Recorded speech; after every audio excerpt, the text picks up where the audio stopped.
Assalamualaikum warahmatullahi wabarakatuh. Selamat pagi. Pada kesempatan ini kami akan menyampaikan pernyataan diri dosen Unjuk Kreasi Dharma Perguruan Tinggi yang dikenal dengan PDD UKT-PT bidang pengajaran. Nama saya adalah Galih Satrio SIMM.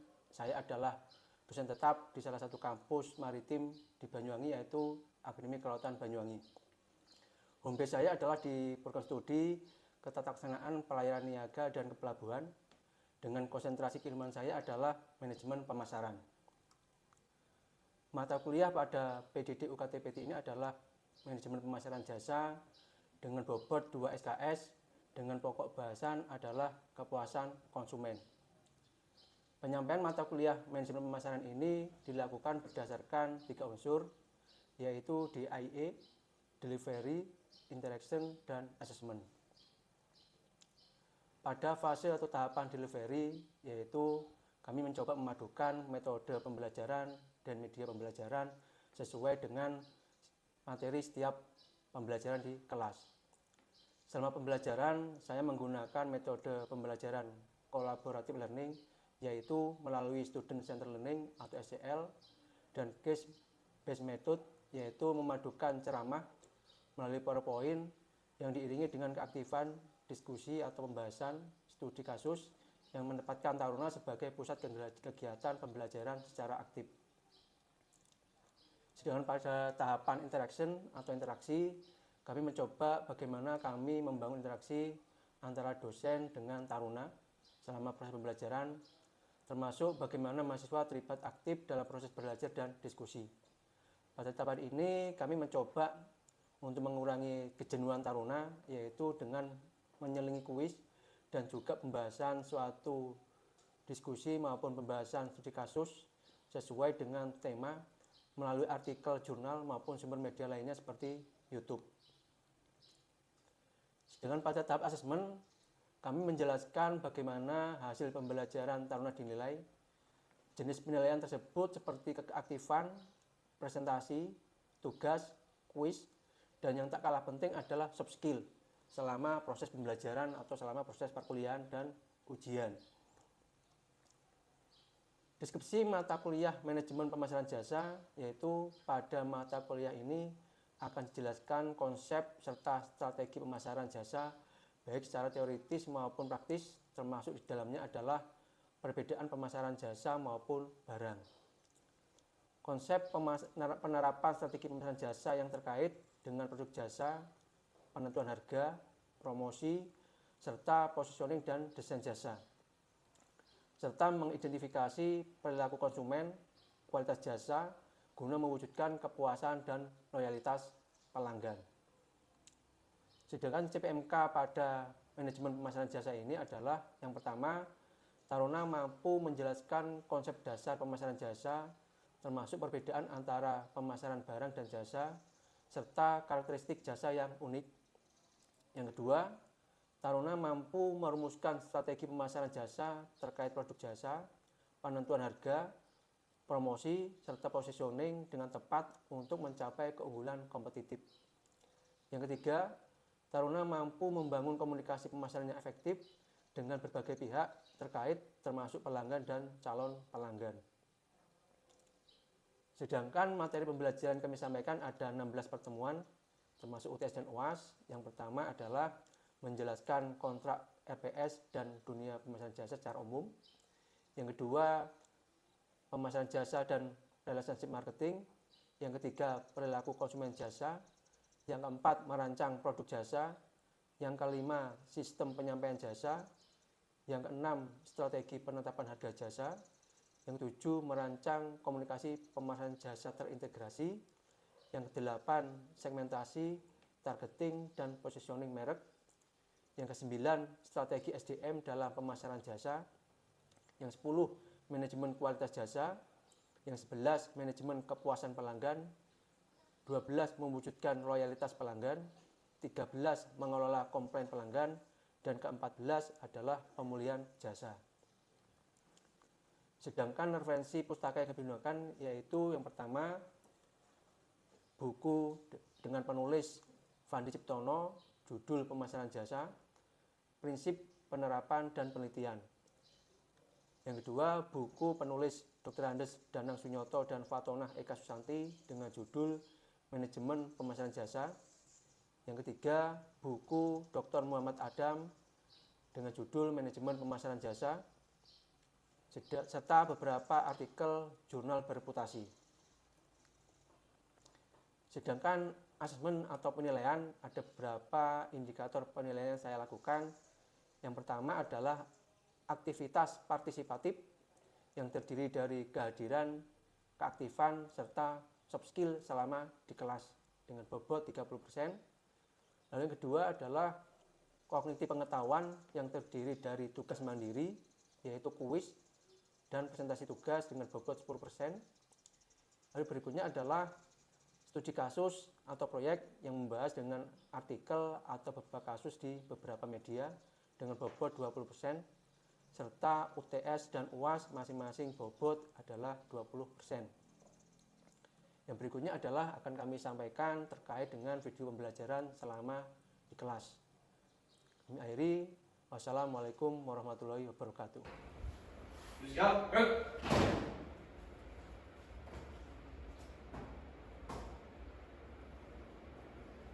apa? Kelas kami bulan 12 memang lengkap siap mengikuti pembelajaran pada siang hari ini. Silakan. Salam. Sebelum mulai pada siang hari ini, kemudian kita doa mulai.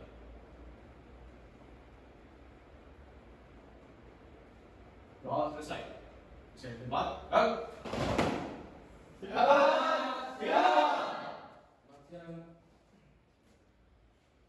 Assalamualaikum warahmatullahi wabarakatuh.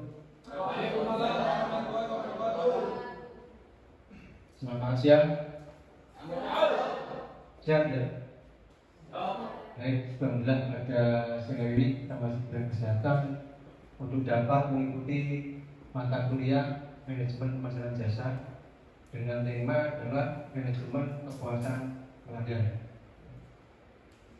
Dan sebelum kita ke tema manajemen pemasaran pelanggan, kita mencoba mereview pertemuan sebelumnya terkait dengan kualitas jasa.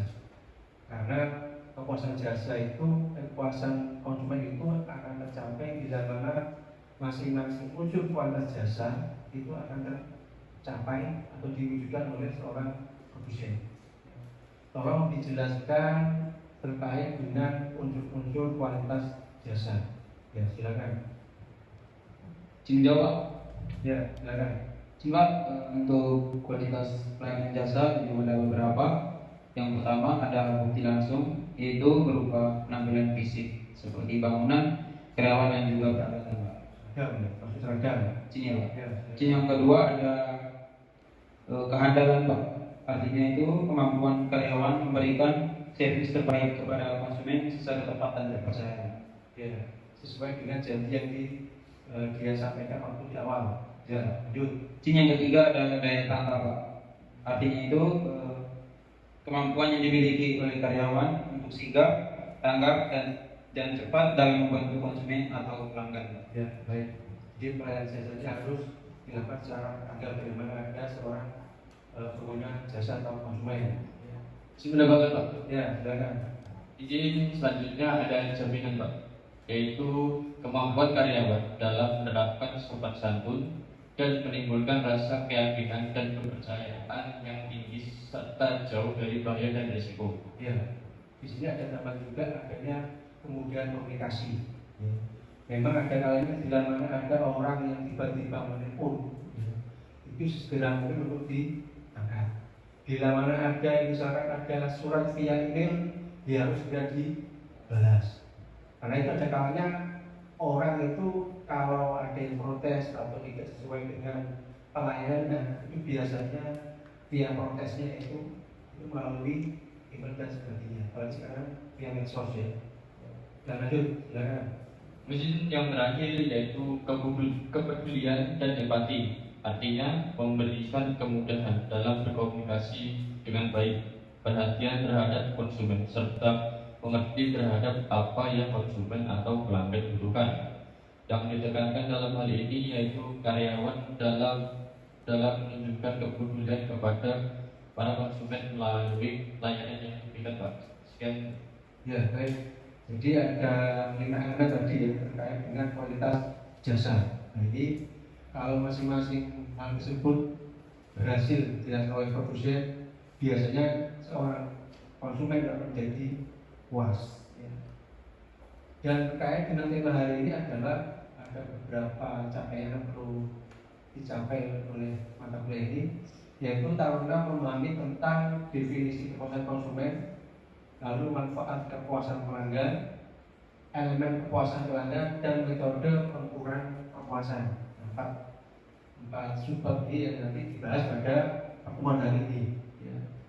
Sekarang saya tanyakan adalah terkait dengan puas. Indikator puas itu seperti apa? Ada tandanya orang puas itu. Berarti ya, ada lagi. Silakan. Menjawab Pak. Ya. Mungkin menurut saya indikasi puas itu seperti senang dan ada keinginan untuk kesetujuan Pak. Senang atau bahagia Iya Pak. setelah melakukan suatu transaksi atau setelah menikmati barang maupun jasa itu. Nah, baik. Jadi kepuasan pelanggan itu kalau menurut Kotler adalah perasaan senang atau kecewa yang muncul setelah membandingkan antara yang diharapkan dengan yang dia dapatkan. Misalkan harapannya adalah saat naik kereta api itu di Surabaya 5 jam, kok ternyata 6 jam. Itu berarti tidak sesuai dengan yang diharapkan. Atau sebaliknya, kalau sudah sesuai dengan waktu berarti sesuai dengan yang diharapkan. Itu kalau terkait dengan kepuasan pelanggan.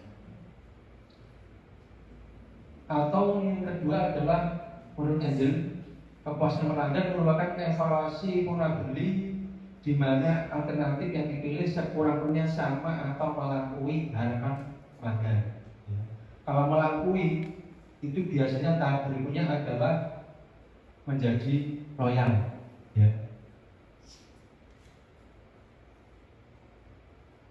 Ada beberapa manfaat kepuasan pelanggan.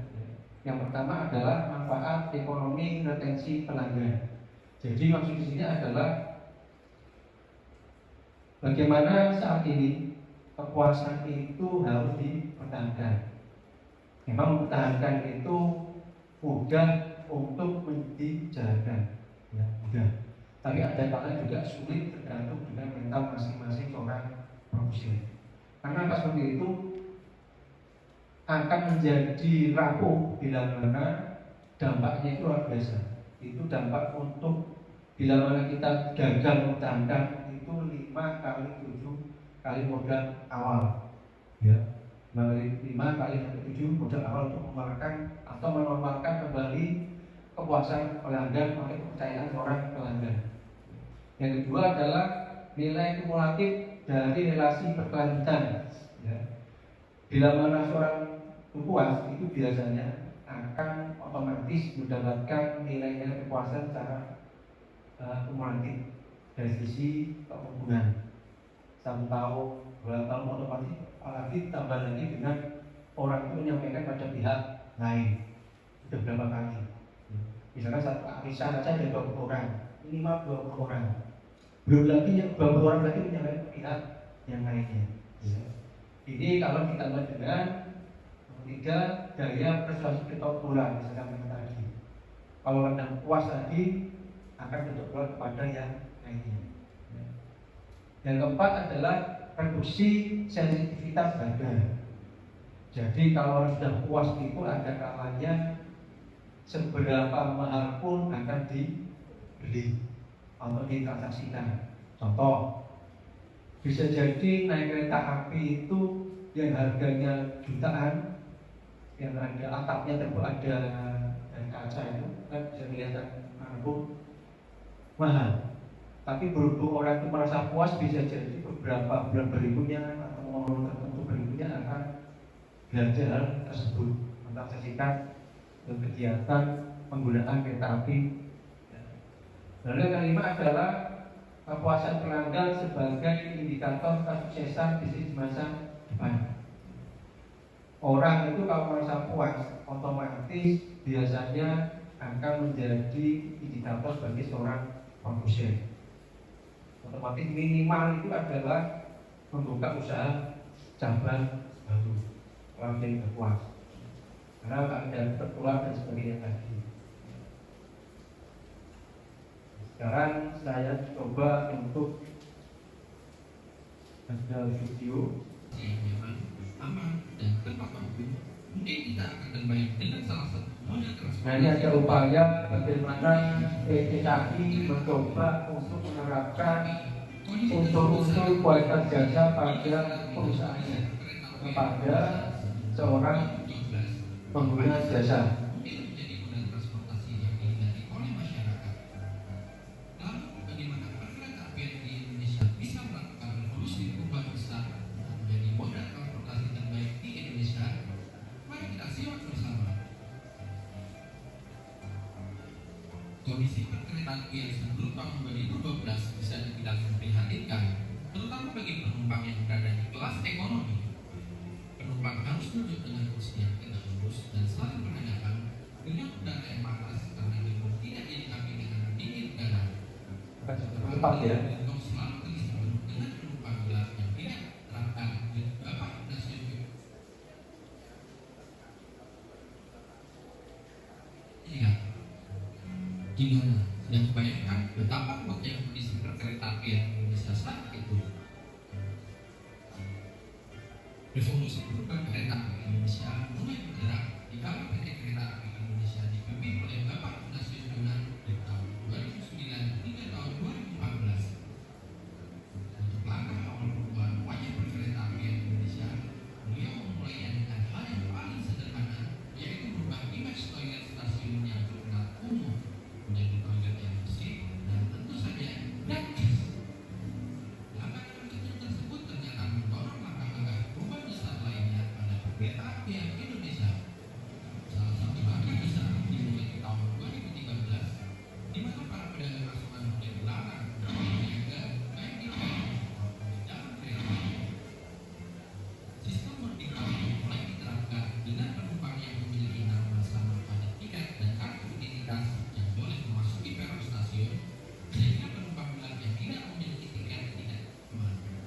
Kemudian dalam memperoleh tiket dengan cara online pun dari moda ini kian digemari dan terbukti. Nah, ini ada perbedaan sebelumnya setelah penerapan kualitas jasa oleh PTKI. Nah, dari hal yang sudah kita bahas, bisa kita ambil pelajaran dari sebuah langkah kecil suatu perubahan dapat mendorong perubahan besar yang dapat memberikan manfaat banyak bagi seluruh masyarakat. Jika kalian menyukai video ini, jangan lupa dukung kami dengan cara like, share, dan subscribe. Terima kasih. Baik, dari video ini coba ulas hubungannya dengan kualitas jasa ya, yang nantinya pasti akan berdampak pada kepuasan seorang pelanggan. Ya, silakan. Izin menjelaskan untuk sebelum tahun 2012 yang sangat memprihatinkan di PT KAI sendiri, yaitu adanya suhu ruangan yang panas karena tidak kondusifnya para pengguna jasa, serta banyak pedagang asongan yang warungnya itu dipakai untuk duduk-dudukan. Dan tiketing pun tidak diketahui dari calon penumpang sehingga banyaknya calo yang ada. Dari situ KAI sendiri memiliki kerugian senilai 83,5 miliar Pak pada tahun 2008. Setelah itu KAI berevolusi bergerak pada tahun 2009 sampai 2014 menggunakan langkah awal sederhana, yaitu toilet yang awalnya kumuh menjadi bersih Pak. Setelah itu langkah kecil dari toilet tersebut mendorong untuk langkah perubahan besar pada PT KAI, mulai dari sistem boarding pass melalui digunakan dan keefektifan sarana dan gerbong ditambah oleh AC, serta adanya tiket online pada 2013 dan pedagang asongan dilarang. Maka dari Jadi situ lebih cenderung ke arah multivisi. izin Pak, kualitas jasa berpengaruh pada kepuasan pelanggan, loyalitas pelanggan serta reputasi perusahaan. Jadi memang kualitas jasa bila mana berhasil untuk memenuhi 5 unsur tadi, kepuasan pelanggan akan otomatis akan mendapatkan suatu pendapatan secara kumulatif, hasil kumulatifnya lebih tinggi ya labanya. Nah, berikutnya adalah terkait dengan elemen utama kepuasan pelanggan. Ya. Yang pertama adalah barang dan jasa yang berkualitas. Ini tadi juga Anda lihat di video tadi, otomatis yang awalnya masih amburadul ya sistemnya, lalu sekarang terkomunikasi, ini otomatis dibutuhkan barang dan jasa berkualitas. Yang kedua adalah relationship marketing. Ya. Ini adalah bagaimana seorang produsen itu membangun komunikasi secara jangka panjang. Dia konsumen itu menikmatinya atau bertransaksi secara jangka panjang, tidak jangka pendek, itu yang berulang-ulang. Yang berikutnya adalah program promosi loyalitas. Ini biasanya kan diterapkan dengan orang yang menjadi member. Ya. Konsumen menjadi member itu biasanya akan mendapatkan nilai lebih daripada yang tidak punya member, harga, diskon dan sebagainya. Bagi orang yang loyalitas, yang membeli lebih banyak frekuensinya, otomatis ada beberapa kemudahan-kemudahan baik harga maupun hadiah, jadi seperti itu. Yang keempat adalah sistem penanganan komplain secara efektif. Makanya bila mana ada pergerakan barang dan jasa, pastikan barang dan jasa tersebut itu benar-benar berfungsi sesuai dengan apa yang diharapkan orang pelanggan. Pastikan itu. Berarti janji yang sudah ada sampaikan, kalau tepat waktu ya sampaikan dan laksanakan dengan tepat waktu. Yang kelima adalah kondisional garansi. Jadi garansi itu memang sangat bermanfaat bagi seorang konsumen, baik barang maupun jasa. Biasanya contohnya adalah bila mana ada keterlambatan barang itu, biasanya ada beberapa hal-hal yang diberikan kepada seorang konsumen. Apakah snack, lalu bila mana terlambat saja, biasanya akan diinapkan kepada hotel terdekat, atau sampai bisa jadi dianya dikembalikan seluruhnya, seperti itu. Yang terakhir, program effort performance. Jadi di sini adalah kepuasan pelanggan itu adalah tanggung jawab seluruh SDM secara utuh, bukan hanya bagian per bagian, tidak, tapi merupakan keseluruhan SDM, mulai bagian produksi sampai bagian pemasaran, itu semuanya, atasan sampai tingkat bawahan. Ya. Itu adalah elemen terkait dengan kepuasan pelanggan. Yang berikutnya adalah metode mengukur kepuasan konsumen. Yang pertama adalah sistem keluhan dan saran. Kenapa sekarang itu ada di beberapa bank jasa-jasa itu ada kotak saran, dan tujuannya itu untuk mengetahui bagaimana hal-hal yang kurang benar, kritik dan sarannya seperti apa yang perlu dibenahi kepada produsen. Yang kedua adalah ghost shopping. Jadi di sini produsen itu mencoba untuk menjadi seorang pelanggan potensial di perusahaan pesaing. Kalau di bahasanya ada intelijen, mungkin bahasa dapatnya intelijen. Sehingga nanti di situ seorang perwakilan produsen tadi itu akan mencoba mengevaluasi dari barang kita terhadap barang pesaing. Apakah cukup lebih bagus dari pesaing ataukah lebih buruk dari pesaing. Yang ketiga adalah loss customer analysis. Jadi di sini adalah produsen seyogyanya adalah mencoba mencari informasi kenapa konsumen biasanya belanja atau bertransaksi tiba-tiba berhenti. Nah, kenapa di beberapa supermarket itu kan di situ Mbak atau Mas itu mencoba mencari nomor HP yang ada, menanyakan. Itu tujuannya adalah untuk hal tersebut, menanyakan setelah beli kenapa kok lambat laun tidak belanja. Ya, atau mungkin bisa jadi untuk mengevaluasi barangnya juga atau jasanya. Sejauh mana barang jasa itu sesuai dengan harapannya seorang konsumen.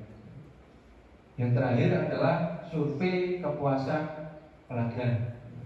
Ini juga mungkin yang sekarang ini yang sering belanja ya di Shopee kan ada rating ya, rating atau simbol bintang. Kalau bintangnya semakin banyak otomatis semakin bagus pelayanannya atau barangnya. Nah mungkin itu terkait dengan kepuasan konsumen. Yang berikutnya saya tunjukkan lagi video yang bisa Anda ulas kembali ya.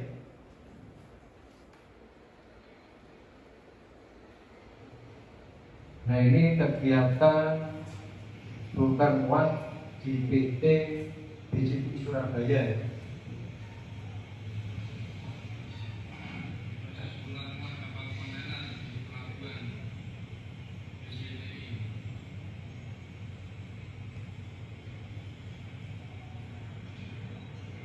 Nah, coba Anda kombinasikan terkait dengan kegiatan ini yang kita jasa bukan muat di PT BCPI yang Anda kombinasikan dengan beberapa tema yang saya sampaikan tadi, itu mana jasa dan juga kepuasan konsumen.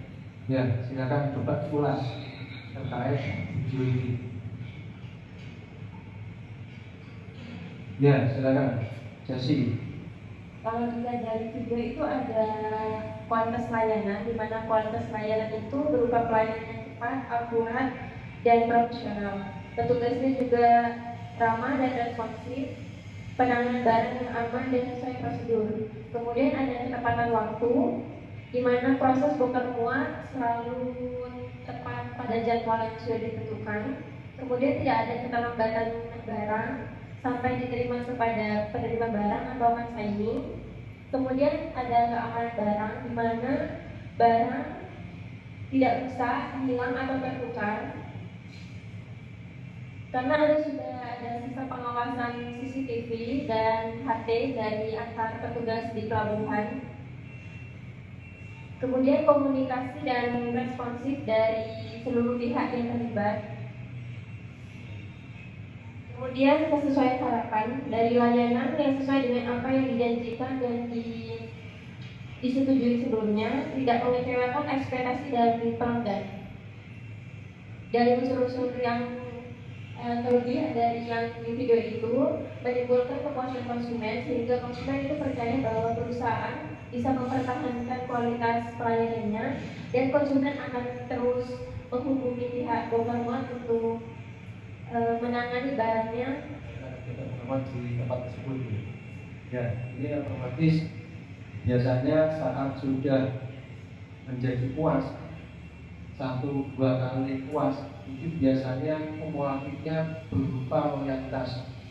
Itu adalah loyalitas itu adalah orang akan biasanya berulang-ulang atau bertransaksi berulang-ulang. Lalu berikutnya adalah top ulang, menyampaikan jasa yang itu dilakukan oleh produsen atau perusahaan berlakuan ini adalah baik yang akan disampaikan. Baik, yang terkait dengan tema kepuasan pelanggan hari ini, ya, mudah-mudahan menjadi bermanfaat ya. Ada yang tanyakan lagi? Cukup. Tugas berikutnya adalah Anda mereview hal-hal yang berhubungan dengan kepuasan dan loyalitas pelanggan, baik video semacam ini maupun juga dari artikel. Baik, kami akhiri. Wassalamualaikum warahmatullahi wabarakatuh.